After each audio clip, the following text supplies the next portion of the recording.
Welcome to my channel once again. So today we're talking about treasury bills, right? Yeah, so I'll be taking you through what T-bills are basically. I'll also be taking you through the role of government in issuing T-bills. I'll take you through some various types of T-bills we have and explain to you how T-bills are considered a low risk investment or a zero risk investment.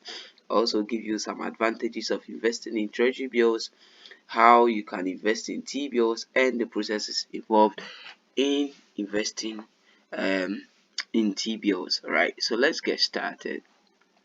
So what are T-bills? T-bills basically are short-term fixed investment securities, and they are issued by the government of a country. So technically, I think almost every country in the world issues T-bill.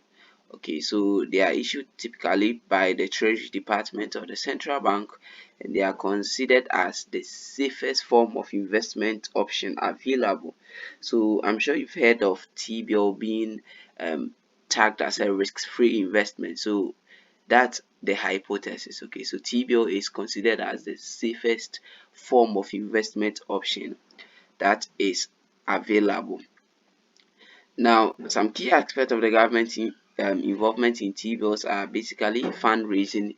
We all know that government, if issuing T-bills, is basically first for the purpose of raising funds to cater for some expenditures. So, for instance, the government of Ghana on weekly basis issues T-bills to investors and raise some substantial amount to take care of rising expenditures in the country based on mostly on recurrent expenditures. So T-bills also from the government is also used for debt management.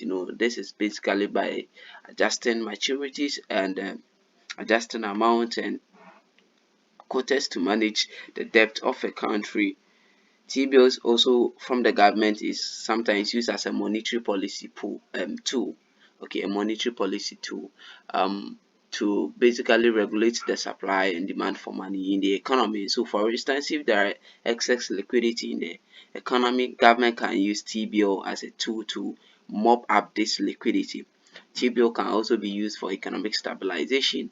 All other things being equal, T-bill, set as a benchmark for most investment schemes available. So T-bills can actually be used to regulate the risk and create a stabilized atmosphere to for external investors. Okay, to create a stabilized atmosphere, like I said, so that the several indicators of the economy can be stabilized. So what are some of the types of T-bill investment we have here? So we have the 91-day term, mainly 3 months. We have the 182-day term, half a year, and then we have the 1 year note or 364-day bill. So the 91-day bill, the 182-day bill, and the 1 year note bill. So I mentioned that with T-bills, it's a short-term investment. Okay, so the longest maturity term for T-bill is 1 year note or the 364-day bill, and the shortest is the 91 day bill. Okay, so we have three terms. These are the ones I'm talking about in this video: the 91 day, the 182 day, and the 1 year note.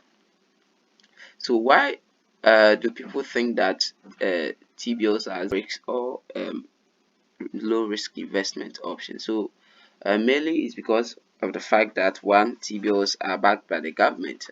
It's issued by the government, and um, there is this hypothesis that, well, of course, every government in the world has variety of options to raise funds from it. So I mean, the probability of the government defaulting a T-bill is low. In fact, all over the world in history, no government has defaulted T-bills entirely. Okay, so if there's been default, it's just um, uh, prolonging the maturities and all that, but entirely defaulting T-bills, I have not heard of that before in history. Also, because it has a short-term maturity, T-bill, the highest term for T-bill is just 1 year. So it's not a long-term investment option that you can see the government, along the line in some years will have some economic downturns and might be able to default and all that. Also, it comes with a fixed interest rate. So TBO, like I mentioned, is a fixed income investment option. That means that it carries a fixed rate on it as your guaranteed return. So for instance, it can be a 20%, a 10%, a 9%, a 5% bill.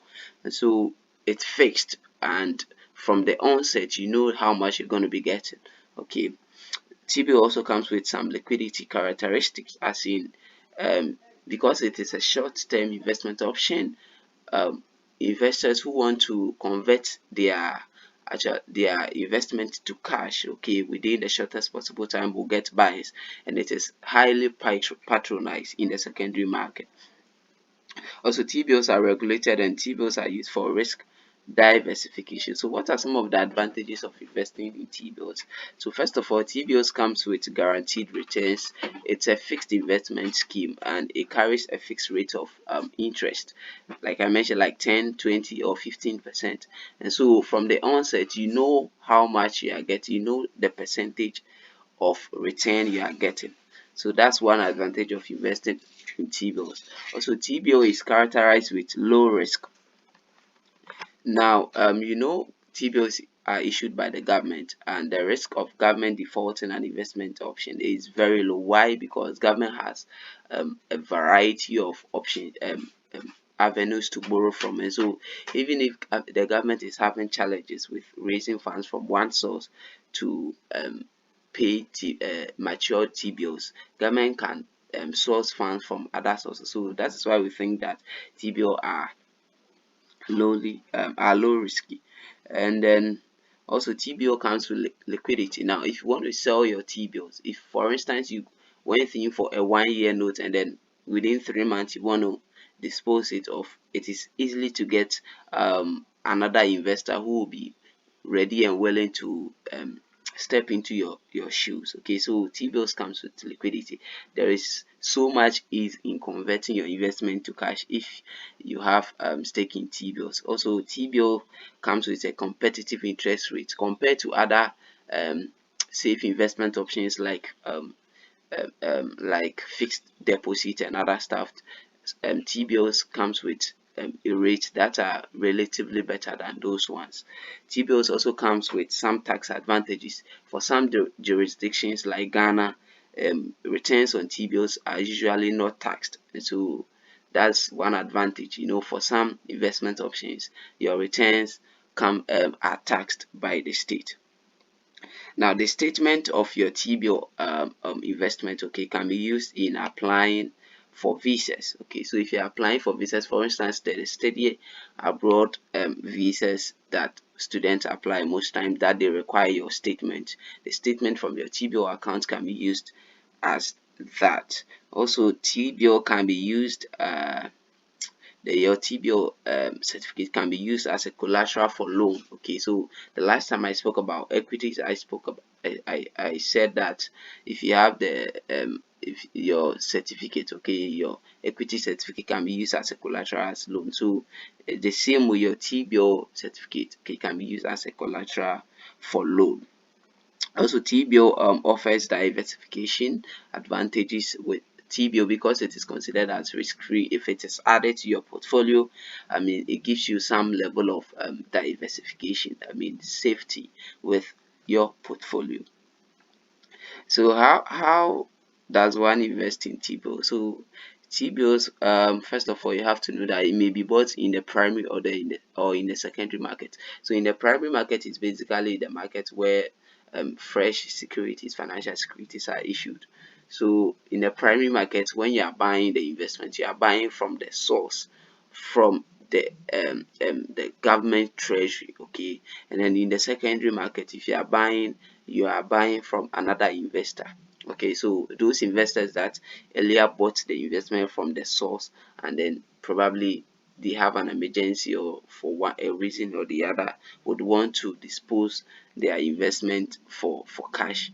You can get it from them. Okay, so that if you are buying it from another investor, you are buying it from the secondary market, and if you are buying it directly from source, from the government, you are buying it from the primary market. Now, to invest in T-bills, first of all, you need to contact a broker. The broker will get you an account, and you can confirm the amount, the volume of transactions and everything, and the broker will facilitate the trading transaction for you. There are some other financial institutions too that offer treasury bill trading services.